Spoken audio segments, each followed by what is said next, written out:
প্রিয় ভাইরা আমার, আসমান জমিনের মধ্যে বিপদ আপদ প্রশ্ন একটা জাগে, কি জানেন? যে আমরা নামাজ পড়ছি, রোজা করছি, হজ করছি, যাকাত দিচ্ছি, আল্লাহ কি আর কোনো মানুষ পায় না? আমাদের কি কেন বিপদ আপদ দেয়? আমাদের কি কেন দুর্ভিক্ষ দেয়? আমাদের কি কেন এত কষ্ট দেয়? এরকম অনেক কথা বলেন। দেখেন, এগুলো ঈমানের সাথে সাংঘর্ষিক কথা।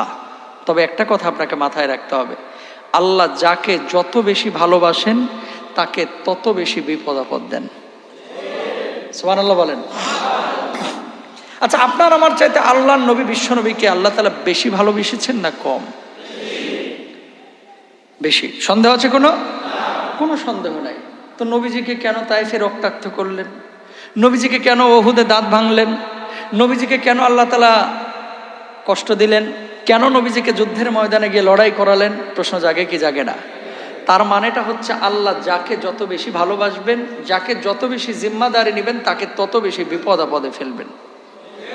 সুবহানাল্লাহ বলেন। আমার কথা না, দেখেন কি বলছেন আল্লাহ সুবহানাহু ওয়া তাআলা। রাব্বুল আলামিন বলছেন সূরা আনকাবুত 2 এবং 3 নম্বর আয়াত, আহাসিবান নাসু আইয়ুতরাকু আইয়াকুলু আমান্না ওয়া হুম লা ইফতানুন ওয়ালাকাদ ফাতান্নাল্লাযীনা মিন ক্বাবলিহিম ফালায়া'লামান্নাল্লাহুল্লাযীনা সাদাকু ওয়া লায়া'লামান্নাল কাযিবিন।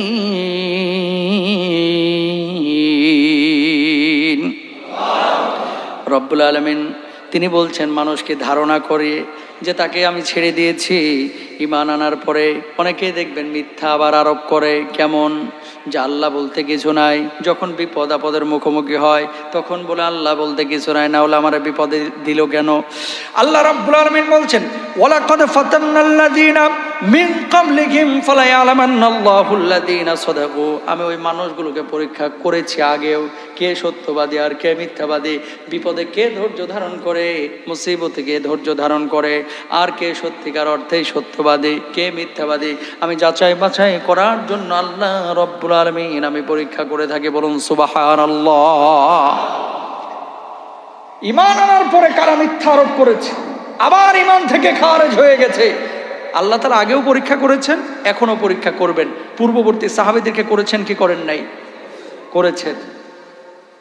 কিন্তু কিছু কিছু মানুষ দেখবেন বিপদে পড়লে বলে আল্লাহ কি আর কাউরে পাই না, যত বিপদ খালি আমার গাড়ি দেয়। বলে কি বলে না? বলে। বিপদ যখন আসে দল বেঁধে আসে, এমন কথা বলে যে আল্লাহ কি কাউরে পাই না। খবরদার, বুঝে শুনে এই সমস্ত কথা বললে ঈমান থেকে বের হয়ে যাবেন। নাউজুবিল্লাহ বলেন। আবার দুনিয়ার বুকে এমন কিছু মানুষ আছে দেখবেন, খেয়াল করে দেখেন, আমার আল্লাহ রাব্বুল আলামিন বলছেন সূরা হজ আয়াত নম্বর 11, ওয়ামিনান নাসি মান ইয়াবুদুল্লাহা আলা হারফ। আল্লাহ রাব্বুল আলামিন বলছেন, এমন কিছু মানুষ রয়েছে যারা ইবাদত বন্দেগী করে দ্বিধা দ্বন্দ্বে। ফাইন আসাবাহু খায়রুন ইতমাআন্না বি। যখন ওই মানুষগুলোর কাছে কোনো কল্যাণকর বিষয় আসে, অন্তরটা তাদের প্রশস্ত হয়ে যায়, তারা খুশি হয়, আনন্দিত হয়। ওয়া ইন আসাবাতুহু ফিতনাতুন ইনকালাবা আলা ওয়াজহি। আর যখন তাদের বিপদ আপদ আসে, তখন সাথে সাথে মানুষগুলোর অন্তর ঘুরে যায়, আল্লাহ বিমুখ হয়ে যায়। খসিরাত দুনিয়া ওয়াল আখিরা। আল্লাহ রাব্বুল আলামিন বলছেন ওই সমস্ত মানুষ হচ্ছে দুনিয়াতেও ক্ষতিগ্রস্ত, আখিরাতেও ক্ষতিগ্রস্ত। বলুন নাউজুবিল্লাহ।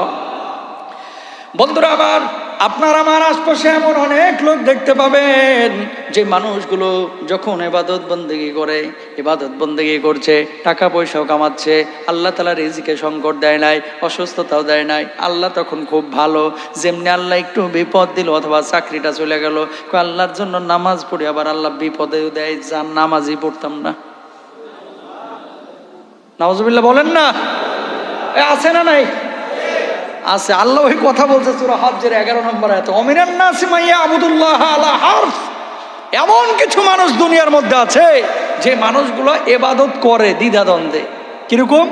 যে এই নামাজ পড়তেছি, যদি আল্লাহ বেতনটা বাড়ায় দেয় তাহলে চলবে, আর যদি কোনো কারণে আল্লাহ বেতনটা কমায় দিছে বা চাকরিটা চলে গেছে, দূর, ও তো নামাজই পড়ে না, হিন্দু মানুষ, তারপরও দেখি 50,000 স্যালারি পাই, আমি নামাজ পড়ে বেতন পাই 13,000 টাকা, যা নামাজই পড়তাম না। নাউজুবিল্লাহ বলেন। এমনটা করা যাবে না।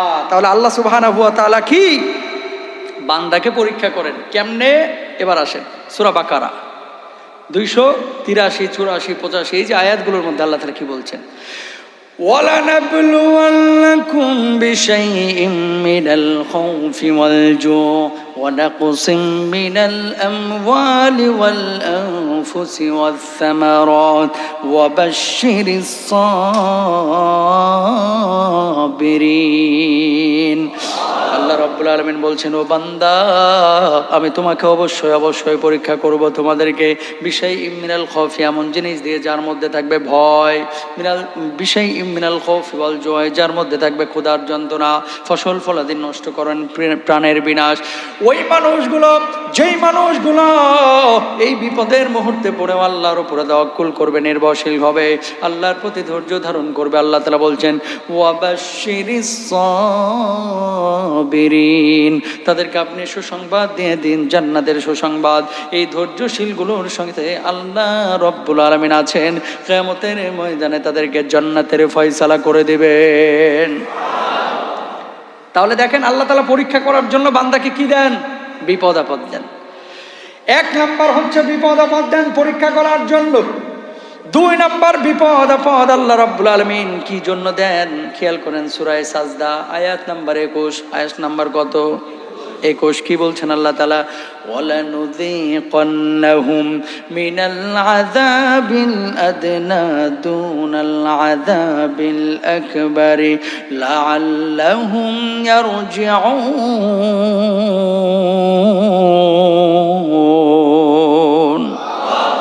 আল্লাহ রাব্বুল আলামিন বলছেন, ও বান্দা, আমি তাদেরকে আযাব দেব, শাস্তি দেব। কেন দেব?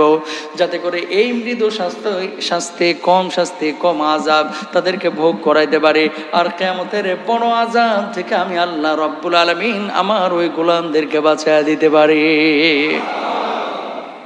আল্লাহ তাআলা ভালো করছে না খারাপ? আরো আস্তে কোন। কিয়ামতে বড় শাস্তি থেকে বাঁচানোর জন্য আল্লাহ তাআলা দুনিয়াতে এরকম দুর্ভিক্ষ, ছোটখাটো শাস্তি দিয়া মানুষকে কি করেন? বাঁচায়া দেন, যাতে করে কবরে ঢোকার সঙ্গে সঙ্গে আল্লাহ তাআলা তার জান্নাতের ফয়সালা করে দিতে পারে। তাহলে লাভ না ক্ষতি? আর আপনারা কান্না করেন, আপনারা বলেন যে আল্লাহ আপনি কি আমারে ছাড়া আর কাউরে পাইলেন না, এরকম বলেন। এরকম বলবেন না। সাহাবীরা বিপদ আপদ আসলে খুশি হইতো যে আমার গুনাহ ঝরছে দে, বলুন সুবহানাল্লাহ। অনেকে এমন কথা বলে যে আল্লাহ আপনি কি আমার ছাড়া আর কারো পান না, এমনটা বলবেন না। সাহাবীরা খুশি হতেন কেন?